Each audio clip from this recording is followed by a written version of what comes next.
तो आज हम स्टार्ट करने वाले हैं टेंस। टेंस का पूरा नाम होता है टाइम एंड टेंस, ठीक है, क्योंकि ये पूरा का पूरा टेंस जो है वो टाइम पे डिपेंड करता है, ठीक है, उसी से मिल करके ये बना हुआ है टेंस, ठीक है। डिटेल में जानेंगे, लेकिन सबसे पहले ये जानेंगे कि आखिर टेंस होता क्या है। नॉर्मली अगर आप किसी से पूछेंगे कि टेंस होता क्या है तो बताएंगे present tense, past tense, future tense, ये होता है टेंस।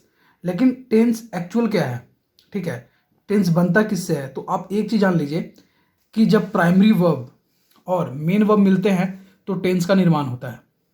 प्राइमरी वर्ब, और एक बार मैं इसको थोड़ा सा और क्लियर कर देता हूँ, थोड़ा सा और लाइट, ओके, सही है अब, ठीक है।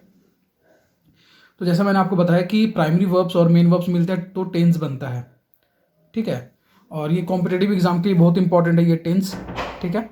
और जब मोडाल्स और मेन वर्ब्स मिलते हैं तो मोडाल्स बनते हैं, और ये एकेडमिक इंग्लिश के लिए इंपॉर्टेंट है। तो हम जो फोकस करेंगे इस पूरे वीडियो में, पूरे लेक्चर में, वो करेंगे primary verbs plus main verbs यानी कि टेंस, इस पे फोकस करेंगे। मोडाल्स पे ज़्यादा फोकस नहीं रहेगा, इससे भी थोड़ा बहुत पढ़ेंगे बट फोकस मेन हमारा इस पे रहेगा, ठीक है।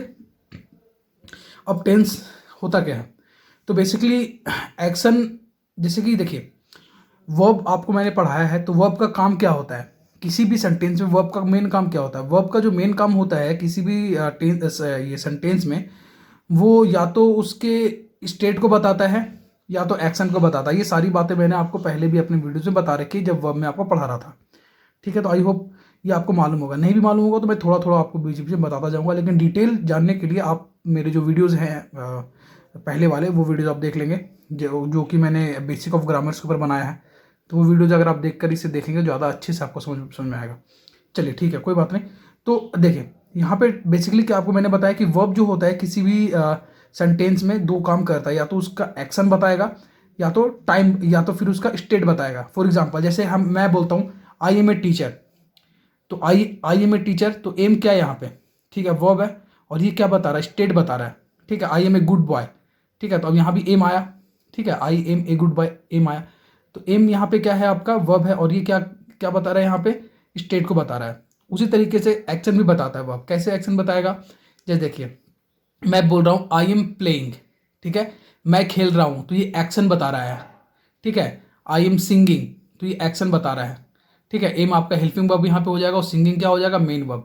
ये सारी मेन वर्ब और ये हेल्पिंग वर्ब क्या होता है, ये मैंने आप जो बेसिक ग्रामर्स है मैंने उसमें सारी बातें आपको बता रखी है। चलिए तो स्टार्ट करते हैं फटाफट अपने टेंस को। तो बेसिकली हम सब जानते हैं टेंस, आपको मैंने बताया कि होता क्या है। अब टेंस के कितने काइंड्स होते हैं, तो टेंस के बेसिकली 3 काइंड्स होते हैं, प्रेजेंट टेंस, पास्ट टेंस और फ्यूचर टेंस होता है हमारा, ठीक है। एग्जाम्पल में अगर देखें यहाँ पे, तो ये क्या है, राहुल राइट्स ए लेटर, ठीक है, राइट्स क्या है यहाँ पे वर्ब है, और ए लेटर क्या है, ऑब्जेक्ट है, ठीक है। तो ये चीज़ें हैं। और वर्ब्स की फॉर्म कैसे चेंज होती हैं, जो मेन वर्ब्स होता है, ठीक है, वो कैसे चेंज होता है, V1 V2 V3 V4 और V5, ये आपके 5 वर्ब्स के फॉर्म होते हैं। और ये अलग अलग कंडीशन पे टाइम, मतलब ये जो एक्शन किस तरीके से चेंज हो रहा है किसी भी टेंस में, सॉरी किसी भी सेंटेंस में, तो उसके अकॉर्डिंगली ये भी अब वर्ब का फॉर्म चेंज होता है, ठीक है। यहाँ तक क्लियर है आपको बात कि वर्ब के 3 काइंड्स होते हैं, प्रेजेंट टेंस, पास्ट टेंस और future tense. Present tense, past tense और फ्यूचर टेंस होते हैं टेंस के 3 काइंड्स। चलिए अब जैसे यहाँ पे अगर आप देखेंगे तो यहाँ पे है राहुल प्लेज हॉकी, तो यहाँ पे क्या है, देखिए आप, राहुल प्लेज हॉकी, ये प्रेजेंट टेंस है, राहुल प्लेड हॉकी, ठीक है, ये पास्ट टेंस है, और राहुल विल प्ले हॉकी, तो ये फ्यूचर टेंस है। अब एक चीज़ आप यहाँ पे देखेंगे कि यहाँ पे राहुल तो सेम है यहाँ पे, और हॉकी यहाँ पे भी सेम है, सिर्फ चेंज क्या हो रहा है, यहाँ पे वर्ब्स की फॉर्म जैसे जैसे चेंज हो रही हैं उस तरीके से टेंस की जो कंडीशन है या कौन सा टेंस है वो भी चेंज हो रहा है। तो पूरा का पूरा जो टेंस है वो वर्ब पे डिपेंड करता है, ठीक है। वर्ब जैसे चेंज होगा टेंस की फॉर्म भी चेंज होगी है। और सबसे बड़ी चीज़ में ये है कि अगर हम लोगों को अच्छे से मालूम हो गया, पता चल गया कि कौन सी टेंस में किस तरह का वर्ब्स इस्तेमाल करते हैं, अगर ये अच्छे से अगर समझ में आ गया तो टेंस बहुत बड़ी चीज़ नहीं होगी, आसानी से हम टेंस को समझ पाएंगे, ठीक है।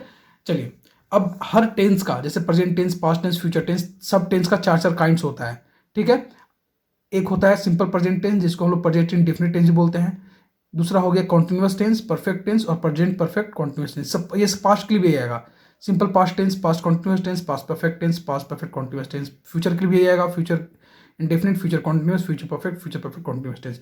तो कुल मिला के हमारे पास टोटल जो हो गए 12 तरह के 12 काइंड्स ऑफ टेंस होंगे, ठीक है जी। चलिए अब यहाँ पे देखिए, जो टोटल हमारे पास क्या बोला जा रहा है यहाँ पे, टोटल 12 अलग अलग वर्ब्स की फॉर्म आती है। मतलब इसमें ये कि जितने भी आप यहाँ पे, क्योंकि 12 यहाँ पे काइंड्स हो गया, अब 12 के 12 काइंड्स में अलग अलग तरह की वर्ब की फॉर्म होगी, और यही हमें जानना है कि कौन सी फॉर्म में किस तरह का वर्ब आएगा। यही हमें सीखना है पूरे चैप्टर में। अगर ये सीख गए हम तो हमारे लिए कोई बहुत बड़ी बात नहीं होगी टेंस को समझना। चलिए शुरुआत करते हैं प्रेजेंट, सिंपल प्रेजेंट टेंस से। तो ये आपको जानना बहुत जरूरी है कि जो फॉर्म होता है, एक मिनट,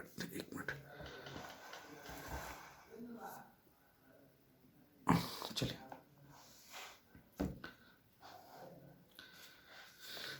स्ट्रक्चर क्या होता है सिंपल प्रेजेंट टेंस का, subject plus verb one plus ACS, S और ईएस।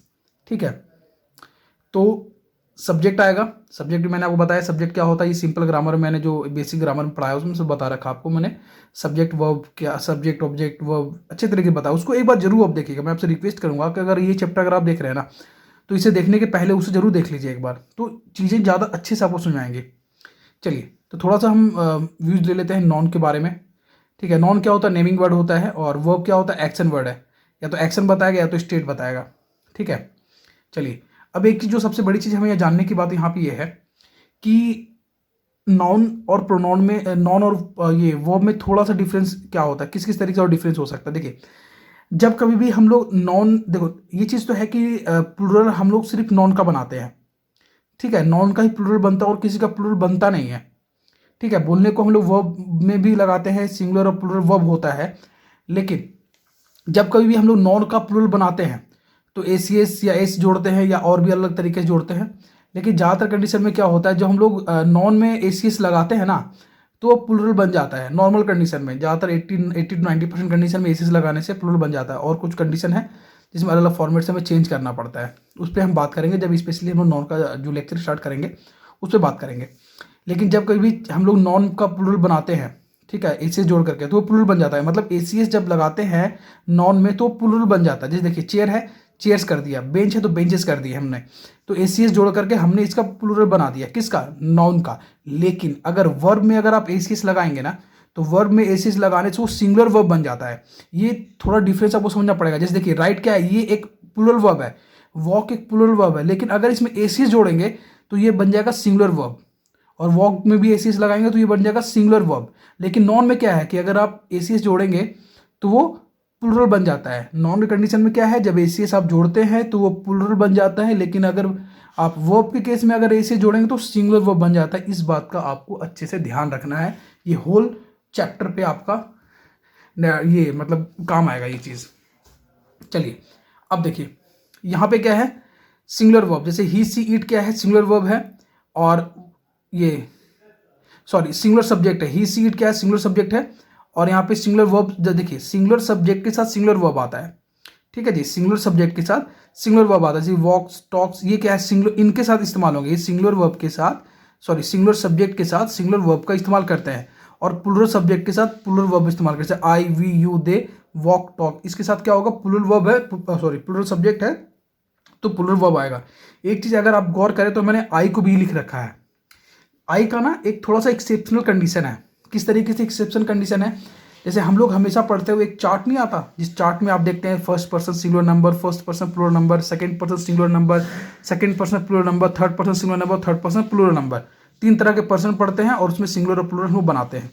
पहली चीज उसमें क्या लिखा होता था सबसे पहले कि फर्स्ट पर्सन सिंगुलर नंबर में आई आता है। सही बात है, हम लोग यही पढ़ते हैं आज तक, फर्स्ट पर्सन सिंगुलर नंबर में आई आता है। लेकिन यहाँ पे आई अगर देखेंगे तो यह प्लूरल सब्जेक्ट में लिख रखा है हमने। ठीक है, तो वही मैं आपको बता रहा था कि आई क्या है ना, एक थोड़ा एक्सेप्शन केस है आई के साथ। ठीक है, आई के साथ एक्सेप्शन केस क्यों है, क्योंकि आप सोच के देखिए कि अगर ये सिंगुलर होता, अगर आई सिंगुलर होता तो अपने साथ वर्ब क्या लेता, सिंगुलर लेता। ठीक है जी, लेता भी है सिर्फ 2 कंडीशन में। जैसे देखिए आई के साथ एम लगाया मैंने, आई के साथ वॉज, ये क्या है, सिंगुलर वर्ब है, और ये भी क्या है, सिंगुलर वर्ब है। सिर्फ आई 2 ही कंडीशन में अपने साथ सिंगुलर वर्ब लेता है, लेकिन हर जगह उसके इन दोनों के बाद हर जगह प्लूरल वर्ब लेता है। जैसे देखिए आई हैज नहीं बोलते, जैसे मेरे पास एक कार है तो आई हैज ए कार नहीं बोलते, आई हैव ए कार बोलते हैं। ठीक है, आई के साथ डज का नहीं डू का इस्तेमाल करते हैं। आई के साथ राइट्स नहीं, आई राइट लिखते हैं। जैसे मैं लिखता हूं तो आई राइट, राइट्स नहीं लिखते। राइट्स आपको पता है ये सिंगुलर वर्ब है, मैंने आपको बताया कि जब प्लूरल वर्ब में ऐसे जोड़ते हैं तो सिंगुलर वर्ब बन जाता है। देखिए राइट्स लगाया, डज, हैज, लेकिन ये तीनों के तीनों जो होते हैं आई के साथ इस्तेमाल नहीं होते, इनके साथ क्या होता है, प्लूरल वर्ब का इस्तेमाल होता है। ठीक है, तो जब कभी भी आप देखेंगे तो आई के साथ सिर्फ दो ही कंडीशन में सिंगुलर वर्ब का इस्तेमाल करते हैं, लेकिन ज्यादातर जो है आई अपने साथ प्लूरल वर्ब लेता है। तो ये थोड़ा एक्सेप्शन केस है। ठीक है, ये थोड़ा सा एक्सेप्शन केस है, तो इसको अगर सिंगुलर में भी रखेंगे तब भी ये चलेगा, प्लूरल में रखेंगे तब भी चलेगा। थोड़ा सा एक्सेप्शनल केस है, किसी में लेता है किसी में लेता है, ये थोड़ा सा अलग कैटेगरी का चीज है। आई होप आपको समझ में आ रहा होगा ये बात कि यहाँ पे प्लूरल में क्यों रखा। सिंगुलर में भी रखेगा तो भी आप बोल सकते हैं कि आई तो सिंगल है क्योंकि खुद के बारे में बताया जाता है, तो वो तो सिंगुलर वर्ब हुआ जी। हाँ, थोड़ा सा एक्सेप्शन केस है, इसको थोड़ा सा हम लोग ज़्यादा इस पर जो मतलब ध्यान ना दे करके आगे बढ़ेंगे ज़्यादा बेहतर है। ठीक है, बट ये जो कंडीशन मैंने बताई ये आपको समझ में आना चाहिए कि क्यों लिखा है मैंने और क्या इसका मतलब है। चलिए अब देखिए, सबसे बड़ी चीज ये है ना कि आखिर हमें जानना, देखिए पूरे टेंस में हमें ये जानने की दरकार है कि कौन कौन से कंडीशन में जो है सिंपल प्रेजेंट टेंस लगता है। और सिंपल प्रेजेंट टेंस का आपको जो है मतलब मैंने लिखवाया स्ट्रक्चर वो आपको ध्यान होना चाहिए। Subject plus verb one plus ACS. ठीक है, अगर एसीएस लगेगा तो ठीक है, तो ये आपको याद रखना है कि ये स्ट्रक्चर है और ये बहुत बच्चे याद नहीं रखते हैं। ठीक है, उन्हें लगता है कि डायरेक्टली जो है हम बना लेते हैं, क्योंकि होता भी है ना कि बचपन में हम लोग बनाते बनाते इतना याद हो जाता है कि स्ट्रक्चर की जरूरत नहीं पड़ती। जैसे कि मैं आपको बोलूँ मैं खेल रहा हूँ तो आई एम प्लेइंग, किसी को पता भी नहीं है कि इसका स्ट्रक्चर, आप कंटिन्यूस का पूछेंगे तो बता भी नहीं पाएंगे, लेकिन आप पूछेंगे कि मैं खेल रहा हूँ का इंग्लिश क्या हुआ तो सीधा बोल देंगे आई एम प्लेइंग। क्यों? क्योंकि बनाते बनाते याद हो जाता है, लेकिन वो बचपन तक ही था। लेकिन अभी अगर स्ट्रक्चर आपको ध्यान में नहीं होगा ना तो बहुत बुरे फंसेंगे आप। चलिए, तो सबसे पहले हमें यूज जानना होता है कि किस किस कंडीशन में ऐसी कौन कौन सी स्थिति आती है जिस समय या उस कंडीशन में हम लोग सिंपल प्रेजेंट टेंस का इस्तेमाल करते हैं। ये हमें जानना बहुत जरूरी है कि आखिर कौन सी कंडीशन में हम लोग जो है वो सिंपल प्रेजेंट टेंस का इस्तेमाल करते हैं। जाहिर सी बात, सिंपल प्रेजेंट टेंस का इस्तेमाल करेंगे तो स्ट्रक्चर उसी का यूज करेंगे, है ना। सिंपल प्रेजेंट टेंस का अगर हम वो फॉर्म होगा तो सिंपल प्रेजेंट टेंस का स्ट्रक्चर इस्तेमाल करेंगे। लेकिन उससे भी जरूरी चीज ये है कि आखिर कौन कौन सी ऐसी कंडीशन है जो कि सिंपल प्रेजेंट टेंस के अंतर्गत आती है। तो सबसे पहली कंडीशन है हैबिचुअल या रिपीटेड एक्शन ऑफ प्रेजेंट। मतलब किसी का हैबिट है या रिपीट में अगर कोई काम करता है तो वो एक ऐसी कंडीशन होती है जहां पे हम लोग सिंपल प्रेजेंट टेंस का इस्तेमाल करते हैं। एग्जांपल के तौर पे जैसे देखिए, my mother goes to temple every day. My mother goes to temple every day, मेरी जो माँ है वो मंदिर जाती है हर रोज, या यूं कहे हर रोज मेरी माँ मंदिर जाती है। तो ये क्या हो गया, रिपीट हो रहा है हर रोज। यहाँ देखिए एवरी डे लगा हुआ है ना, एवरी डे। वो क्या होता है, मेरी माँ हमेशा ये मंदिर जाती है, तो ये रिपीट एक्शन है। तो यहाँ पे क्या क्या लगेगा, यहाँ सिंपल प्रेजेंट टेंस में इसका बनाया जाएगा। अभी मैं आपको ये बता रहा था कि हैबिट और रिपीटेड एक्शन, ये क्या रिपीटेड एक्शन है और हैबिट भी है। देखिए, I get up early in the morning, वो हर रोज उठता है सुबह सुबह, उसकी हैबिट भी है और क्या रिपीट भी है। कोई जरूरी नहीं साथ में आना चाहिए, अलग अलग भी रहेगा तब भी चलेगा। ये मत सोचिएगा सर उसमें हैबिट भी आना चाहिए और रिपीट भी आना चाहिए, अलग अलग भी रह सकता है। देखिए, my father works late at night, मेरे पिताजी है काफी देर रात तक काम करते हैं। अब देखिए, माई हो गया आपका, माई यहाँ पे क्या, यहाँ पे फादर वर्क्स है, तो यहाँ पे क्या लगा, एसीएस का प्रयोग मैंने किया, वर्ब का जो सिंगुलर फॉर्म है वो इस्तेमाल किया है मैंने। ठीक है, ये आपका सब्जेक्ट है। ठीक है, तो ये चीज़ है। ठीक है, आई होप आपको समझ में आ रहा होगा। अब देखिए, कुछ ऐसी चीज़ें हैं जहाँ पे आप देखते ही आप ये बता सकते हैं कि वहाँ पे क्या है, हैबिट का इस्तेमाल हो रहा है। जैसे देखिए, every day, every night, every week, every month, every year. ठीक है, every evening, every morning, daily, seldom, never, occasionally, frequently, often, usually, generally, once a day, week, month, twice a day, week या yearly, hardly, rarely, scarcely. और ऐसे बहुत सारे ऐसे examples हैं, but इतना भी अगर आप ध्यान में रख लेंगे तो एग्जाम आराम से निकल जाएगा आपका। मतलब कि अगर ये कहीं पर भी लिखा आ गया तो आप डायरेक्टली उसमें ये मतलब सिंपल प्रेजेंट टेंस में आप उसको बना दीजिए आंख मूंद करके, किसी तरह का कोई दिक्कत नहीं है। चलिए एग्जाम्पल्स देखेंगे तो ज़्यादा अच्छे समझ आएगी बात। यहाँ पे लिख रखा है मैंने, देखिए एक सेंटेंस है, he is going every day for a morning walk. ये मॉर्निंग वॉक होगा, ये गलती से मैंने लिख रखा है, ये मॉर्निंग वॉक होगा, यहाँ पे ये मॉर्निंग वॉक होगा। ठीक है, मॉर्निंग वॉक होगा यहाँ पे, he is going every day for a morning walk with his friends and neighbours. अब देखिए, एवरी डे लगा हुआ है तो अब आपके दिमाग में होना चाहिए, ध्यान में होना चाहिए कि एवरी डे जो है वो सिंपल प्रेजेंट टेंस से बनता है। और सिंपल प्रेजेंट टेंस का स्ट्रक्चर तो भाई आईएनजी से तो नहीं होता है, तो यहाँ पे काट करके आपको सिंपल प्रेजेंट टेंस में कर दीजिए। ही गोज एवरी डे, बाकी सब आपका सही है। ठीक है जी। और एग्जाम्पल देखते हैं। During a holiday, I often, I often, I यहाँ पे वैसे सेंटेंस बना होता, I am often working in my uncle's school to earn some pocket money. अब देखिए यहाँ पे क्या होगा, ऑफन, तो आप जैसे ऑफन देखे ना तो आप डायरेक्टली इसको क्या कर दीजिए, सिंपल प्रेजेंट टेंस में इस्तेमाल कर दीजिए। तो आई के साथ एसीएस का इस्तेमाल होगा। ठीक है, आई वर्क, ये मतलब यहाँ पे देखिए आई प्लूरल है यहाँ पे एक तरह का, तो यहाँ पे क्या मतलब है, तो मतलब देखिए ये थोड़ा सा आप एक्सेप्शनल केस है, तो ये अपने साथ क्या लेगा, सिंगुलर वर्ब लेना चाहिए था, लेकिन यहाँ पे प्लूरल लेगा, आई वर्क हो जाएगा यहाँ पे। I often work in my uncle's school, बाकी जो सेंटेंस है सेम रहेगा।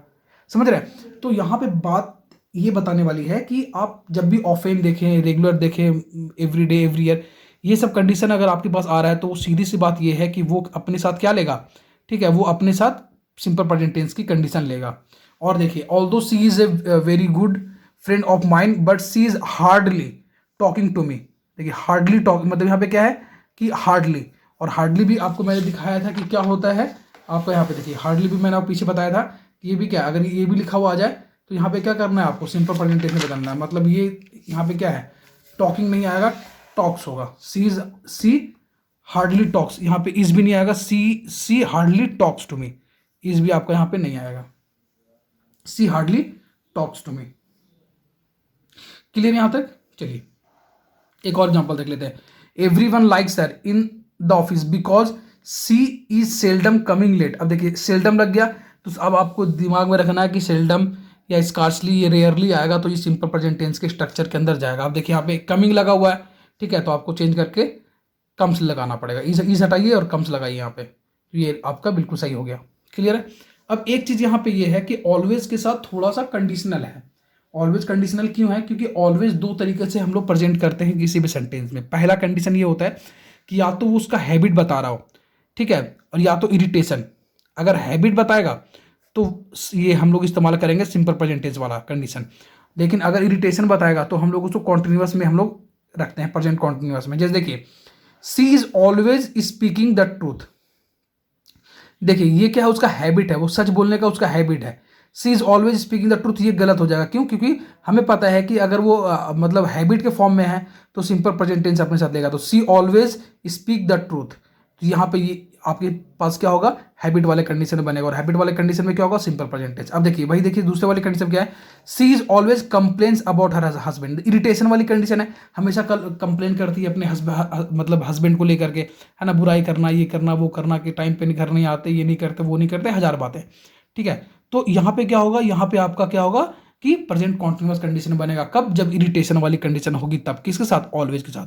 तो याद रखिएगा, जब कोई भी ऑलवेज में हैबिट बताएगा तो सिंपल प्रेजेंट टेंस, और इरिटेशन बताएगा तो प्रेजेंट कॉन्टिन्यूअस टेंस में आपका बनेगा वो सेंटेंस। तो she is always complains about her husband, ये क्या होगा, गलत। अभी she is always complaining about her husband, तो ये चीज़ें सही होंगी। बात आ रही समझ में? चलिए थोड़ा सा और देख लेते हैं, ज़्यादा लंबा मैं खींचूंगा नहीं। ठीक है, चलिए एक और है, इसमें एरर आपको ढूंढना है। The people in ancient time. अच्छा देखिए, ये तो खैर दूसरा स्टार्ट हो गया। तो अभी पहले वाले कंडीशन में आपने क्या देखा कि पहले वाले कंडीशन में क्या होता है कि जब कोई भी कोई हैबिट बताएगा, ठीक है, तो हैबिट बताएगा या कोई रिपीटेशन मोड में अगर चल रही हैं बातें, तो उस कंडीशन में आपको क्या करना है, सिंपल प्रेजेंट टेंस में उस चीज़ को बनाना है। वो जो पूरा टेंस है या सेंटेंस है आपका सिंपल प्रेजेंट टेंस के अंतर्गत जाएगा। अब दूसरी कंडीशन में आपको दिखा रहा हूँ। दूसरी कंडीशन देखिए, दूसरी कंडीशन क्या होता है, देखिए दूसरी कंडीशन में क्या है ना कि कोई चीज यूनिवर्सल ट्रूथ है, कोई चीज यूनिवर्सल ट्रूथ है या फैक्ट है, तो उसके लिए भी हम लोग सिंपल प्रेजेंट टेंस का इस्तेमाल करते हैं। मैंने क्या बोला कि कोई चीज अगर बिल्कुल सत्य है, यूनिवर्सल ट्रूथ है, ठीक है, जैसे यूनिवर्सल ट्रूथ में क्या है, जैसे कि जो है पृथ्वी जो है सन के चारों तरफ घूमती है, तो ये यूनिवर्सल ट्रूथ है। ठीक है, अब देखिए और क्या है कि जो सूर्य जो है वो ईस्ट की तरफ से निकलता है, यूनिवर्सल ट्रूथ है। ठीक है, ग्रेविटेशनल फोर्स के कारण से क्या सारी चीज़ें नीचे खिंचाती हैं, है ना, कुछ भी चीज़ अगर आप गिराते हैं तो ग्रेविटेशनल फोर्स खींचती है, बिल्कुल सत्य है। तो वैसी चीज़ें जो यूनिवर्सल ट्रूथ है, तो वो उस तरीके से भी अगर उस तरह को सेंटेंस बन रहा है तो उस कंडीशन में भी हम लोग क्या लगाते हैं, सिंपल प्रेजेंट टेंस की जो फॉर्म है, स्ट्रक्चर है, उसको फॉलो करते हैं। लेकिन इसके पीछे भी थोड़ा सा कंडीशन है। अब थोड़ा सा कंडीशन क्या है, बहुत अच्छे तरीके से आपको समझ आ जाएगा। देखिए, the people in ancient time believe that the sun moves around the earth. देखिए अब यहाँ पे क्या है, यहाँ बोला जा रहा है, देखिए सबसे पहले देखिए ये पास्ट में बना हुआ है, ये देखिए बिलीव्ड है, ठीक है। The people in ancient time believe that this sun, ये देखिए अलग अलग, the people in ancient time believed, ये एक सेंटेंस हो गया। That the sun moves around the earth, मतलब बहुत पहले एंशियंट टाइम पे लोग ये मतलब विश्वास रखते थे या सोचते थे या जानते थे कि जो सूर्य है वो पृथ्वी के चारों चक्कर लगाती है। सूर्य जो है, क्योंकि सूर्य को सुप्रीम माना जा, मतलब अर्थ को सुप्रीम माना जाता था। आप अगर हिस्ट्री पढ़े होंगे तो आपको मालूम है कि बहुत सारे लोग आए, ठीक है, अपने अपने थ्योरीज दिए थे, ठीक है। तो टॉलेमी और ये वो करके ऐसे बहुत सारे साइंटिस्ट हुए थे जो अलग अलग अपनी राय रखी थी अर्थ और सन से रिलेटेड कि किस तरीके से काम होता है, ठीक है। खैर, तो पहले लोग ये मानते थे कि जो पृथ्वी है वो सुप्रीम है और सब पृथ्वी के इर्द गिर्द ही घूमता है। लेकिन आपको पता है कि जब चीज़ें आगे बढ़ी, जब हमारा साइंस डेवलप किया, तो हमें पता चला कि नहीं, सन एक जगह पे है और पृथ्वी चारों तरफ घूमती है। तो यहाँ पे उल्टा बोला जा रहा है, that the sun moves around the sun, मतलब सन ही घूमता था, घूमता है या घूमता था, उसमें सोचते थे कि पृथ्वी के चारों तरफ सन घूमता है। लेकिन ये तो गलत हो गया, यूनिवर्सल ट्रूथ के बाहर हो गया, ये तो चीज़ गलत हो गई। तो ऐसी कंडीशन में हम लोग सिंपल प्रेजेंट टेंस का इस्तेमाल नहीं करेंगे। लेकिन the scientist believe that the gravitational force pulls down everything, मतलब साइंटिस्ट ऐसा विश्वास करते थे कि ग्रेविटेशनल फोर्स सबको अपनी तरफ आकर्षित करता था, मतलब पहले सोचते थे और आज भी ये चीज़ बिल्कुल सही है, ठीक है। लेकिन अगर मान लीजिए तो ये सिंपल प्रेजेंटेशन बन गया, इसमें कोई दिक्कत है नहीं। लेकिन अगर मान लीजिए कल को जाकर के ऐसा प्रूफ होता है कि नहीं, ग्रेविटेशनल फोर्स जिम्मेदार नहीं है किसी भी चीज़ को अपनी तरफ आकर्षित करने के लिए, कुछ और मान लीजिए साइंस डेवलप करता है, तो हमें, क्योंकि हमेशा आपको पता है फिजिक्स में नई नई चीज़ें आती रहती हैं, ठीक है, कुछ मतलब नई नई चीज़ आ रही हैं, डिस्कवर हो रहा है, इन्वेंशन हो रहा है, तो उस कंडीशन से बहुत सारी जो थ्योरीज होती है वो गलत भी हो जाती है, ठीक है। तो कल को मान लीजिए अगर ये गलत हो जाएगा तो ये भी सिंपल प्रेजेंट टेंस में नहीं बनेगा, समझ रहे बात।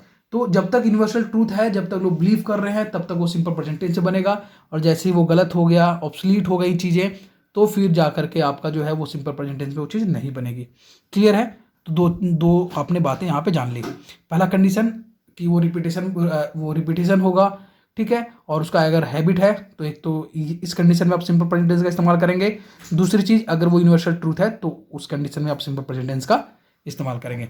अब थर्ड वाला देखते हैं। थर्ड में क्या है, देखिए थर्ड वाला थोड़ा सा बहुत इंपॉर्टेंट है। ये आज के टाइम पे जो लेटेस्ट हम लोग मॉडल, जो मतलब करेंट इंग्लिश जो बोलते हैं ना कि वो चल रहा है, उस कंडीशन में ये वाला जो थर्ड टाइप है बहुत ज़्यादा इस्तेमाल होता है। अभी थर्ड टाइप में है क्या, देखिए बहुत सारे सेंटेंस ऐसे होते हैं ना जो आपको देखने में लगेगा कि वो फ्यूचर टेंस के हैं, देखने में तो लगेगा फ्यूचर टेंस के, उसको फ्यूचर में भी बनाया जा सकता है और प्रेजेंट में भी बनाया जा सकता है। मैंने क्या बोला कि बहुत सारे ऐसी सेंटेंस होती हैं जो आपको लगेगा कि फ्यूचर में है, वो तो ठीक है, फ्यूचर में तो है ही है, फ्यूचर टेंस है, उसको बना सकते हैं आप, लेकिन उस चीज़ को आप सिंपल प्रेजेंट टेंस में भी बना सकते हैं। एग्जाम्पल के तौर पे, जैसे अगर मैं बोलूँ कि प्रधानमंत्री कल भाषण देंगे, ठीक है, तो the PM will speech tomorrow, आप इसको बना सकते हैं, इसमें कोई गलती नहीं है, ठीक है। लेकिन आप इसको प्रेजेंट टेंस में भी बना सकते हैं। मैं आपको एग्जाम्पल से समझाता हूँ। देखिए, the train leaves eight 5:30 in the morning, in the evening, train जो है वो 5:30 पर छूटेगी शाम को। छूटी नहीं है, छूटेगी, ये फ्यूचर में है, लेकिन फिर भी मैंने इसको प्रेजेंट टेंस से बनाया। The train will leave at 5:30 in the evening, ये दोनों सही है। तो वही मैं आपको बता रहा था कि कोई भविष्य में है तो उसको भी आप चाहे तो सिंपल प्रेजेंट टेंस में बना सकते हैं, लेकिन कंडीशन इसके साथ है। कंडीशन क्या क्या है कि वो जो है ना फिक्स्ड एक्शन होना सॉरी वो क्या होना चाहिए, फिक्स्ड एक्शन होना चाहिए, मतलब उसमें कोई कटौती वाली चीज़ होनी नहीं चाहिए, मतलब होगा ही होगा, वैसा कंडीशन के साथ ही हम लोग लगा सकते हैं। देखिए फ्यूचर भी ना दो तरीके का होता है, एक वैसा फ्यूचर जो कि होगा ही होगा, एक वैसा फ्यूचर हो भी सकता है, नहीं भी हो सकता है। जैसे कि देखिए, कल जो है वो सूर्य उगेगा, कल जो है वो सूर्य उगेगा, फ्यूचर में है, उगा तो नहीं है, कल उगेगा, लेकिन ये उगेगा इस बात के जो चांसेस है 99.9 100% है मान लीजिए, हालांकि किसी चीज़ 100% नहीं बोलना चाहिए, 99.9 रख लीजिए, तो उगेगा ही उगेगा, जाहिर सी बात है वो राइज होगा ही होगा। तो ये भी एक तरह का फ्यूचर टेंस है। एक और फ्यूचर टेंस होता है, जैसे कि मैं डॉक्टर बनूंगा, ठीक है, अब डॉक्टर बनेंगे, इस चीज़ की कितनी सच्चाई है, मतलब कितना चांसेस है बनने का, ये हो भी सकता नहीं, चांसेस बहुत ही कम है इसके, समझ रहे हैं। तो फ्यूचर टेंस भी दो तरह का, एक वैसा फ्यूचर टेंस होता है जो बिल्कुल सत्य होगा ही होगा, एक होता हो भी सकता है और नहीं भी हो सकता, चांसेस जिसके बहुत कम है, ठीक है। जैसे मान लीजिए कि अभी क्या है कि जैसे मैं आपको बोल दूं कि चलो एग्जांपल और देख लेते हैं, फिर और भी बात करेंगे आपसे। चलिए, तो एक फिक्स्ड एक्शन होता है इन फ्यूचर में, अगर फ्यूचर में फिक्स्ड एक्शन होगा, जैसे देखिए यहाँ पे देखिए बोल रहा है कि मैं कल दिल्ली जाऊंगा, क्या बोल रहा है, मैं कल दिल्ली जाऊंगा, तो इसको आप नहीं बना सकते, ये फिक्स्ड नहीं है, ये हो जा भी सकता नहीं भी जा सकता। तो वही मैं बता रहा था कि फिक्स नहीं है कि कल मैं दिल्ली जाऊंगा, तो ये फिक्स नहीं है फ्यूचर में। तो इस तरह के टेंस को हम लोग फ्यूचर में बनाएंगे। आई शैल गो टू दिल्ली टुमारो, ये फिक्स नहीं है। अब देखिए वह एक बहुत जल्द ही वो एक फ्लैट खरीदेगा, तो ये खरीदेगा कि नहीं खरीदेगा कौन जान रहा है, चांसेस क्या है, बहुत कम या नहीं भी, ये फिक्स नहीं है। तो इसको आप फ्यूचर टेंस में बनाएंगे, ठीक है। अब देखिए यहाँ पे एक बहुत टर्निंग पॉइंट है, the PM will give a speech tomorrow, जो प्रधानमंत्री है वो कल क्या करेंगे, स्पीच देंगे। इसकी चांसेस क्या है, इसकी चांसेस बहुत ज़्यादा है, ठीक है। प्रधानमंत्री अगर कहीं पे अगर शेड्यूल होता है ना उनका, तो बहुत फिक्स होता है, कोई छोटा मोटा वो नहीं है कि मतलब आज बोल दिया अब मुकर गए। उनकी जो भी जो प्रोटोकॉल्स होते हैं वो पहले से फिक्स्ड होते हैं उनके, मतलब जो भी चीज़ करनी है उन वो पहले ही फिक्स्ड होता है, तो इनके चांसेस बहुत ज़्यादा है होने के। तो वैसी चीज़ें जो बहुत ज़्यादा चांसेस होता है होने के, तो उसको फ्यूचर में बना सकते हैं। मतलब ये देखिए फ्यूचर में बना रखा है, इसको प्रेजेंट में बना सकते हैं। The PM gives a speech tomorrow, आप इसको हटा के गिव्स भी लगा सकते हैं, the PM gives a speech tomorrow, आप ये भी बना सकते हैं, समझ रहे हैं, ये चीज है। चलिए और एक दो एग्जांपल देख लेते हैं।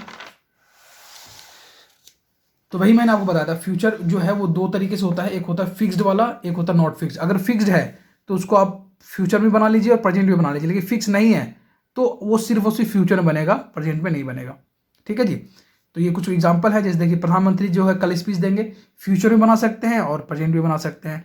अब देखिए कल शाम को 7 बजे क्या होगा, मैच स्टार्ट होगा। तो ये मैच स्टार्ट तो भाई चांसेस हैं, अगर मान लीजिए किसी का मैच हो रहा है तो वो होगा ही होगा 90, अगर एक थोड़ा ही परसेंट है कि नहीं होगा। जैसे मान लीजिए कि अगर बारिश हो गई या फिर कुछ और हो गया, वही कंडीशन में मैच कैंसिल होगा, अदरवाइज मैच कैंसिल नहीं होगा। तो वैसी कंडीशन में जो फिक्स्ड है उसको आप सिंपल प्रेजेंट टेंस भी बना सकते हैं और फ्यूचर टेंस भी बना सकते हैं, ठीक है। चलिए अब देखिए वो तो हो गई बात है। अब देखिए सिंपल प्रेजेंट टेंस, देखिए ये तो पॉजिटिव जो मैंने बातें बताई पॉजिटिव, इसका नेगेटिव भी बनेगा, जाहिर सी बात है। तो नेगेटिव और इंटेरोगेटिव कंडीशन में क्या होगा, नेगेटिव और इंटेरोगेटिव केस में डू डज का इस्तेमाल करते हैं। डज क्या है आपका, देखिए डज क्या है, सिंगुलर वर्ब, और डू क्या है, प्लूरल वर्ब, ठीक है। तो देखिए does she go to college, ठीक है, क्या वो कल कॉलेज जाएगी, या सॉरी या इसका ये अलग हो गया, does she go to college, क्या वो कॉलेज आती है। तो देखिए डज किस क्यों लगा, क्योंकि सिंगुलर वर्ब है, सॉरी सी यहाँ पे क्या है, सिंगुलर वर्ब है, तो इसकी सॉरी सिंगुलर सब्जेक्ट है, तो सिंगुलर सब्जेक्ट के साथ सिंगुलर वर्ब लगेगा, समझ रहे हैं। तो इसलिए ये अब ये प्लूरल है, डू वी नीड हिम, क्या हमें उसकी जरूरत है, यहाँ पे डू लगाएंगे, क्यों, क्योंकि यहाँ पे वी है। तो प्लूरल के साथ प्लूरल, सिंगुलर के साथ सिंगुलर, है ना। तो मैंने आपसे स्टार्टिंग वाले भी टाइम में बताया था कि जब कहीं पे भी सिंगुलर सब्जेक्ट होगा तो उस साथ सिंगुलर वर्ब आएगा, क्लियर है बात। और नेगेटिव के साथ ये डू और डज नॉट का इस्तेमाल करेंगे, ठीक वैसे ही she does not go to college, she does not talk to anyone, we do not need him, ठीक है, इसका ठीक अपोजिट बनाया है, यहाँ पे डू का इस्तेमाल किया गया है, क्लियर है। चलिए अब एग्जांपल यहाँ पे है, यहाँ पे क्या है कि how often are you going to gymnasium, ठीक है। तो यहाँ पे देखिए ऑफन लगा हुआ है, कुछ दिमाग लगाने की जरूरत नहीं, ऑफन लगा हुआ, सिंपल प्रेजेंट टेंस इसको बना दीजिए, ठीक है। ये आपका सिंपल प्रेजेंट टेंस कंडीशन में चला गया आपका। Why don't you talk to him, why don't you told him about the issue. तो ये आपका क्या है, यहाँ पे देखिए डोंट लगा हुआ है, ठीक है। तो यहाँ पे क्या हो जाएगा, टेल, यहाँ पे चेंज करके आपका tell him about the issue, ठीक है। तो आई होप आपको सुनने आएगा। मैं थोड़ा सा समरी कर देता हूँ पहले तुरंत। सबसे पहले मैंने बताया कि जो टेंस होते हैं, ठीक है, वो क्या होता है कि जो भी एक्शन होता है उसका एक्शन का टाइम क्या है, वो होता है बेसिकली टेंस। 3 काइंड्स होते हैं टेंस के, present tense, past tense, future tense. Simple present tense के बारे में बात कर रहे थे। सिंपल प्रेजेंट टेंस में मैंने आपको बताया क्या कि किस कंडीशन में सिंपल प्रेजेंट टेंस का इस्तेमाल किया जा सकता है। सबसे पहला कंडीशन क्या है, सबसे पहला कंडीशन क्या है कि उसका हैबिट होना चाहिए या फिर कोई रिपीटेशन होना चाहिए, पहला। दूसरा यूनिवर्सल ट्रूथ होना चाहिए। तीसरा कोई काम अगर फ्यूचर में फिक्स्ड है तो उसको भी सिंपल प्रेजेंट टेंस में आप बना सकते हैं। तो ये मोटी मोटी बातें थी। इसके बाद अब हम लोग सिंपल पास्ट टेंस का पढ़ेंगे, लेकिन सिंगल वीडियोज़ में ही मैं इसको कवर कर पाऊंगा। चलिए, तो आई होप आपको ये चीज़ें समझ में आई होंगी। अगर आपको कुछ भी अच्छा लगता है तो फीडबैक आप कमेंट में कर सकते हैं, मैं और इंप्रूवमेंट करने की कोशिश करूँगा, ठीक है। फिलहाल के लिए थैंक यू सो मच, और अगर आपने चैनल सब्सक्राइब नहीं किया हो तो प्लीज़ सब्सक्राइब कर देंगे। Okay, thank you so much, have a good day, take care.